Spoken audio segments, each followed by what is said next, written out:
Speaking of Barry Van Peer, it was his first Dutch Open title, first time since the 70s that back-to-back years the men's winner was Dutch after Jelle Klaassen last year. I know, Alex, you told me that before we started recording, so I'm going to steal your thunder on saying that. While Aileen de Graaf wins her fourth, beating Bo Greaves, a very rare defeat for Bo Greaves, as she loses the final 5-2. What caught your eye, though, from either of their runs? You can have my thunder, mate, not a problem. I always enjoy following this event. The numbers, they look like they were up on last year as well. Dutch Open came back last year in June, but it's gone back to its usual slot this year of late January, that last weekend of January. And starting with Berry, you'll have just heard from him on the show, our listeners, and we talked about his run to the title and the size of this tournament. The men's field, he had to win through 11 games to win the whole thing. And his first two games on that Saturday afternoon both went 3-2. And as he talked us through them, the first one, although it was 3-2, he had three good legs. He did feel in control. But that second game, he was talking me through it. And 3-2 again, and his opponent was right there with him. He hit a 1-7-7 in the decider to leave 24. What did Barry Van Peer have? 1-2-1, takes it out on double 14. And then we fast forward through to the end of the tournament, and he's got a 1-2-1 again, and he takes it out on the ball this time to win the tournament. So 1-2-1 was a very kind finish for Berry at the weekend. But yeah, it's an impressive run. He's called it the biggest victory of his career. This is someone that's won other titles in the past in the PDC, the Challenge Tour, the Development Tour. He's got to a World Youth final in the PDC, and of course he's had that run in the Grand Slam that many people remember, the way he was battling through the dartitis and got through the group stage of that. But the Dutch Open, given the number of entries, it's a big win for him, and dropped that first set to Andy Bartons in the final. Andy beat Jelle Klaassen, who was the defending champion in the semi-finals. He lost that first set and then won 6 legs in a row to beat Jelle. So he was coming into that final in good form. He won the first set. Berry came back, won 6 of the next 7 legs to go 2-1 up in sets. And then, as I mentioned, that 1-2-1. So very impressive win for him. It puts him in the World Championship next year at Lakeside. He's an automatic qualifier. Of course, if he's got his tour card back by then, he won't be playing. But he's in the reserve list at the moment for those few spots for this year at Lakeside. So we could see him in the WDF World Championship this year. And just moving over to Aileen de Graaf, Bo Greaves, she was on course for those back-to-back Dutch Open titles. She had a 98 average in the quarterfinals, a 93 average in the semi-finals, and what a game that looked like against Rhiannon O'Sullivan, 4-3, and Rhiannon averaging 97 herself. A really good game, that one. In the final, Bo against Aileen, first 4 legs, they were shared for 2-2.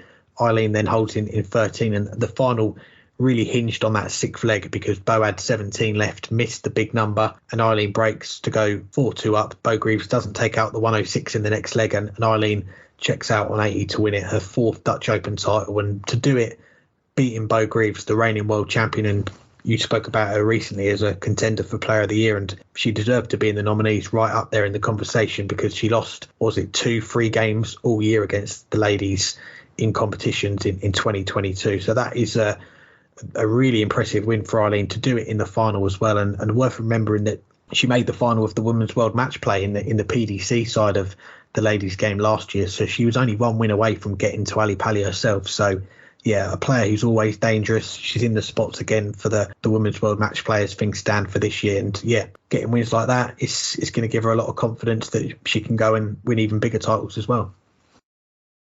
Yeah, and I'll start by saying up until literally the final, I didn't watch any of the Dutch Open. I just didn't have time. But I did manage to catch alongside the Masters semifinals and finals. I was watching the Dutch Open finals. I had them 2 screens, and it was fun to do. But I can't really comment that much on the runs up until the final. But I will say, I'll start with Aileen. Has to be considered impressive. Yes, Bo Greaves was not on her best game in that final. I mean, she didn't play poorly, but she played poorly by her standard. The previous 2 matches, semifinal average against Rhiannon O'Sullivan averaged just under 94. The quarterfinal, she averaged 98.5. And other than early on when she didn't have to do anything, she'd been in the 80s throughout. She was clearly the best player in the women's draw, but she dropped off to an 82.5 in the final. Aileen de Graaf matched her, and Aileen de Graaf hit the right shots at the right time, and that's why she won that match. It is, Bogreaves did miss a couple darts at double there near the end, missing double 17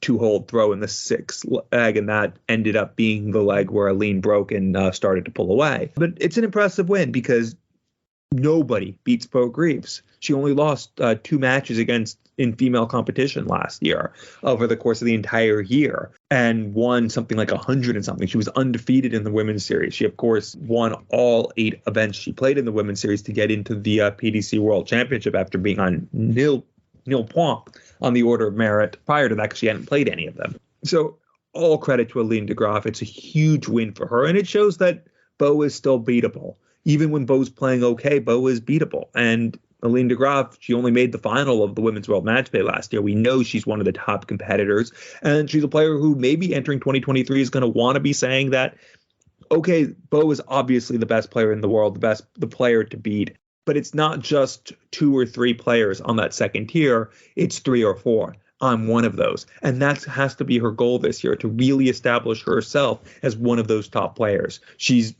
been a top player before, but we hadn't seen as much of her during the pandemic, making the Women's World Match Play final, now winning the Dutch Open over Bogreaves. Aileen de Graaf has put herself in position to really break out as one of the top players yet again this year. As far as on the men's side, Barry Vampire, you mentioned he dropped that first set, a set where the first 4 legs all went against the throw. A really, really slow start to that match. Both of them really were struggling early on, but Barry lifted his game, and Barry played at a pretty good standard those last few sets, dropping only 3 legs, having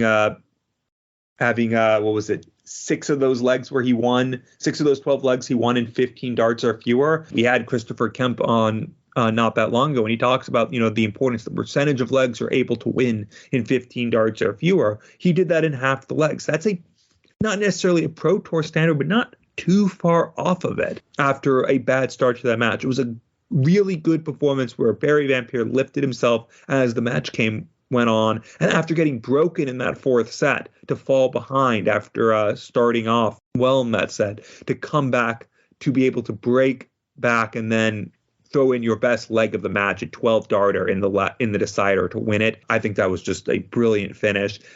Deserved champion for Barry Vampire, and especially considering just a few years ago when we saw him in the Grand Slam with dartitis. One of the saddest things to see how he's overcome that and lifted his game and is now better than ever before. It's a fantastic thing to see, and a fantastic achievement. You mentioned gets him into the WDF World Championships. I don't know what this WDF World Championship you mentioned is. I don't know if this thing really exists. We'll see.